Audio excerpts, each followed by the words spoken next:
Hello, Maida Hill.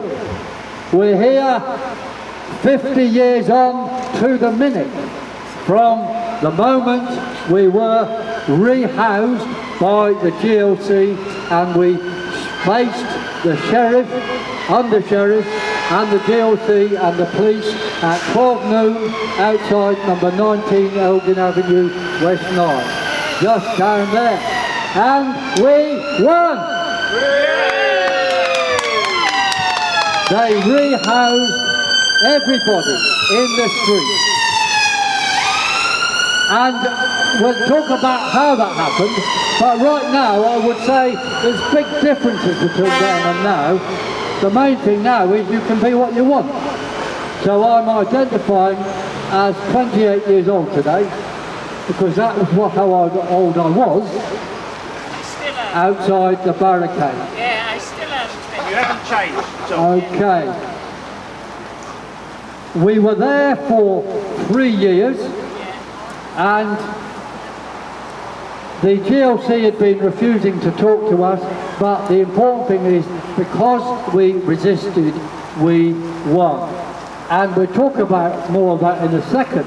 But all 200 of us were rehoused, and 2 years later, under the new confidence of the squatting movement following from us, the GLC gave tenancies to 10,000 squatters. Quick round of applause for that, I would say. Yes! Now this place here, this Maida Hill place, I think of it as an enchanted place, an enchanted junction. It's a six-way road meeting place, which is pretty rare. And when I moved here, I noticed roads, Chippenham Road, Bridlington Road, the same names as where I was born, which is what, well, bizarre. And there was a pub there called Elephant and Castle. 3 years later, we were rehoused to Elephant and Castle. Unbelievable. Okay. Now, we've got here a poster I want to show you from the clash. Hang on.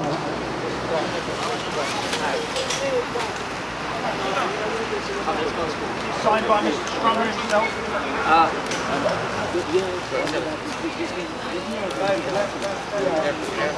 Yeah, that's the poster. You want to roll that one? Yeah. This is a poster. In fact, it's from the 101ers, the predecessors. And it's one they produced then, and it's called Elgin Avenue Breakdown. Sorry. And the Clash, which were the followers on, they were the forerunners of them, were the 101ers. They were really part of our community of struggle. Our community of struggle held us together. And there's a plaque over there. Oh, yes. Oh, sorry, darling. There's a plaque over there to Joe Strummer, who was our great musician. The 101ers had a meeting, a rock meeting, every Wednesday in the Chippenham pub, no less. And they did hold us together, as did all the struggle we did. There we are. Well, thank you very much. So 3 cheers for Joe Strummer. Hip hip hooray! Hip hip hooray! Hip hip hooray! He died recently. No, he died 20 odd years ago. He died a young man in 2000. Yes, he did. Did he? Oh, yeah, I remember. John told me. It's on the plank over there. Yes. It is, yes. So, how did we win? Well, the important thing was, of course, the end. How did we get to the end? It will come to. But in the last weekend, the GLC were playing, are we going to house you, are you not? And in that weekend, of the 200 people in the street, only 2 people left. And I knew then we would win, because they could not shut out 200 people who would resist with screaming women and children and so forth. So they had to give in. But it was only days before when they indicated that they would actually give in. And people had confidence because they knew that whatever we did, we weren't going to lose, because we had already done a secretly organised mass squat for everybody if we got evicted. And that was the school up the road. And that was all ready to squat, and we had one guy in there called, I think his name was Norman. And well, it was fantastic, and later on we had a great party in there, and Heathcote Williams taught me how to blow fire. Now you're an expert. Well, we could do it now, and I can still do it. I did it in the miners, right. Why is he wasn't used to talk as well? But the political reasons why we won are that we related to what everyone in the area, and indeed Barricades, knew about the housing crisis. And our first leaflet, from my first leaflet called Easy, Elgin Avenue Struggles, yes, Easy number 1, the slogan on it was, no evictions, housing for all, GLC, show us the plan. And we never thought the GLC would show us the plans, but they did. They invited us along to an exhibition to look at the plans. And they were actually quite good plans, if you agreed with knocking down houses, of course, but you know, they were housing for people on the waiting list. So, the first reason why we won was related to what everyone knew was important. Our struggle related to the working class. The second reason why we won was we were organised. We had our news sheet, we had regular meetings. So we were accountable, and everyone knew what was going on and joined in.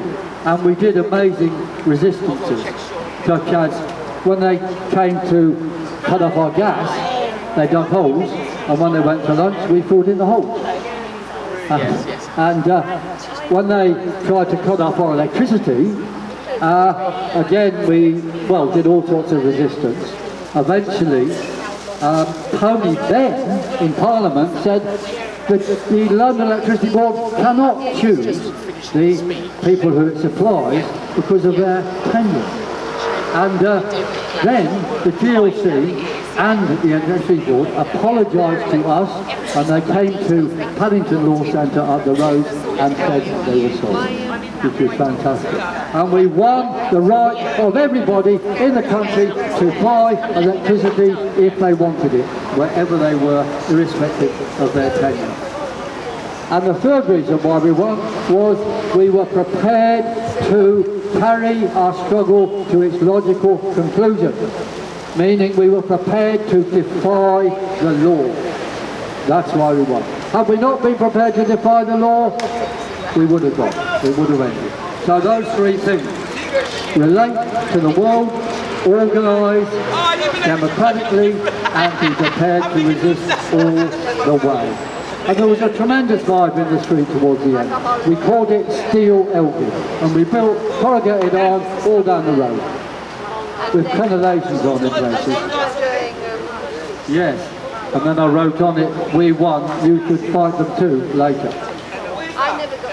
A couple of things about what happened though, an example of the vibe we created. I remember there was two girls there who were quite with children by themselves, they were looking after each other, and they were quite worried about what's going to happen. And I think in early 1975 they left the street and squatted somewhere else. And after a month or so they came back to the street. And she told me, the one of them, she said, Piers, when we came back, we cried.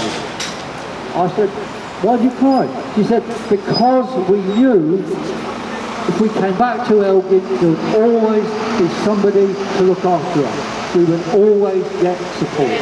And that was absolutely, fundamentally important. And this is Shirley. She was living there. Quick round of applause for Shirley. 50 years. You can say something now in a minute if you want. Well, I can only say that my memory is failing quickly, but I remember. It's like you must remember you yesterday, looking over there to the castle. Piers, it's like I remember you. Yes, I remember Piers yesterday, like he was 28, like me, same age. And we were walking over there to the cafe. to Les's cafe down there. Les's cafe down there. And That tea room it was we good. also have a lot in common. My friend Pedro, Yes. and he was a friend, and he did often complain about it. He said, do you ever see that Piers? Not the owner. I said, Pedro, I don't see anybody after these days. I'm working and trying to keep my shit together, you know. Well done, Shirley. So I don't. But he said, I want to have a word with that Piers. All right. And he unfortunately died. Oh, well done. Shirley's the only other one who's turned up here. Well, we are 1% of the people who were there. Okay, and a second little story, because it really brought tears to my eyes when I saw this. When we were building the barricades, number 21, they were really untogether people. And I said, look, you've got to stick up these barricades, guys. You can't do it for everybody. Every house built its own barricades. And there was a guy in there called Shaky Dave. He had severe Parkinson's, you know, severe Parkinson's. I said, look, Shaky, you could do it. And he said, no, I couldn't. But he had a go. He picked up a hammer, and he did it. He knocked in nails, and after a day, he stopped shaking. Absolutely, he stopped shaking. It was absolutely miraculous. He suddenly had a purpose in his life instead of being shoved around, and he stopped shaking. It was amazing, amazing. Thank you. Yes. And there were 600 squats in the area. Our policy was everywhere, 1 eviction, 2 squats. So when the church commissioners evicted 1, we occupied 2. And the police would chase us off, and you've got to squat this side of Shirley, no, not that, but whatever. We had that policy, so we grew and grew and grew. As, yeah, look, yeah, all of them, yeah. And we went to loads of court cases, and included carrying on squatting in the area after we got rehoused to South London. At the time there was 100,000 squatters in Britain, and probably half or a third were in London. So, you know, it really was effective what we did. But the victory was a long time coming, because we had to prepare a lot of things. The first thing was a highly political struggle, an ideologically very difficult struggle, because half the flat blocks, half the houses were run by student community housing, which was part of the Family Squatters Advisory Service, and they all had a deal that you've got to go when the house is wanted back by the council. And those of us who were squatting said, no, you don't go, you were forced to sign that because you were weak under homelessness. Anyway, we argued about it, went to lots of FSAS group meetings around London, and we won the political argument, and then FSAS supported us. But what happened then was Shelter cut off the money to ASS. And then a guy called Eric Mattocks, who lived in Waterloo Road, a DLC gardener, he said, no, Piers will go in there. And we went into the old room of FSAS and turned it into the advisory service for squatters.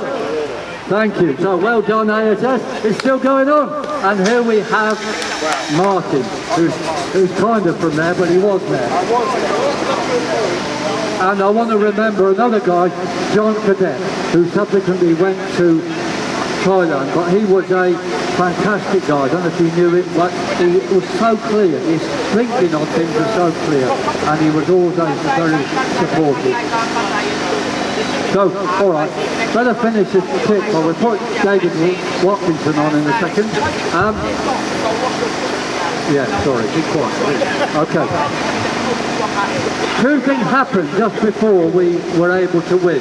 One was Terminus Road, Brighton. They drove the bailiffs away in a struggle, and I told people about that. So then they agreed we would build barricades on Canal Flats up the road where we squatted. So we built barricades on Canal Flats, and the resistance there got so much support, people were ready to build barricades in Elgin Avenue, and that's what we did. And we built the steel Elgin. Okay, all right. So in the end, we got support from the Labour movement, the local MP backed us, and that forced the GLC to agree to give in and then actually give in. And I would say our determination was the key to it, not forceful argument. Forceful arguments only come, and are accepted as forceful, when you have the troops on the ground ready to fight. And our slogan of the day could have been then, as it is now, resist, defy, do not comply. And now, thank you very much. Yes, all right. Now, 16 minutes. Brilliant. Now I'm going to hand you over to David Watkinson, who was our barrister at the time, defended us in that important case where we defeated the GLC in court first in 1974, and also later on in Huntley Street when I was arrested for resisting the sheriff and pouring a bucket of water over him. And David made a superb defence of me in court. So, David Watkinson, here we are. Thank you very much, Piers. Can you hear me? Can you hear me? Can you hear me? Okay.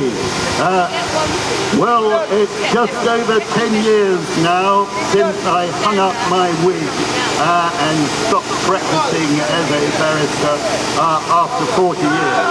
But just to show you what I still have it. He's getting serious. Oh wow! Hey! I'll be careful getting that out round here. Oh yes! Brilliant! There we are. I thought it was a shame if you had a barrister here and he wasn't wearing his wig. No. Those years were some of my best years as a practitioner. It was terrific to be representing squatters, which I seem to be doing week in, week out for a number of years. What was terrific about it? Well, two things. First of all, Elgin Avenue gave me my first Court of Appeal victory in 1974, where all the possession orders were thrown out by the Court of Appeal. And secondly, I was part of a movement which stopped people being homeless and kept them in their homes for a time. And I was part of a movement which was about people taking control for themselves. That was great. But one of the things that I've been doing is writing doggerels, which some people are kind enough to call poetry, for special occasions, such as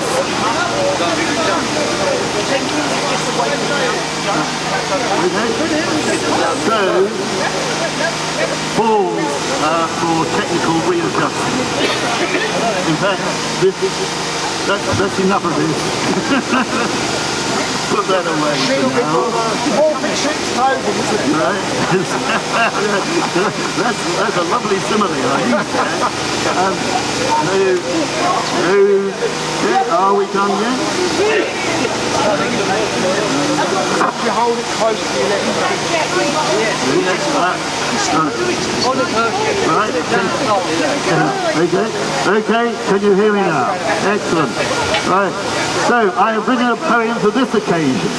What I usually do is I model my poem on a poem written by a much more famous author and poet, and this one is loosely based on Robbie Burns' Bruce's address to his army at Bannockburn. On the anniversary of the Elgin Avenue victory, 15th of October 1975, this poem is in 4 verses. Verse 1, squatters arise, Piers Corbyn said. Elgin Avenue shall not be surrendered. Housing for all was the pledge.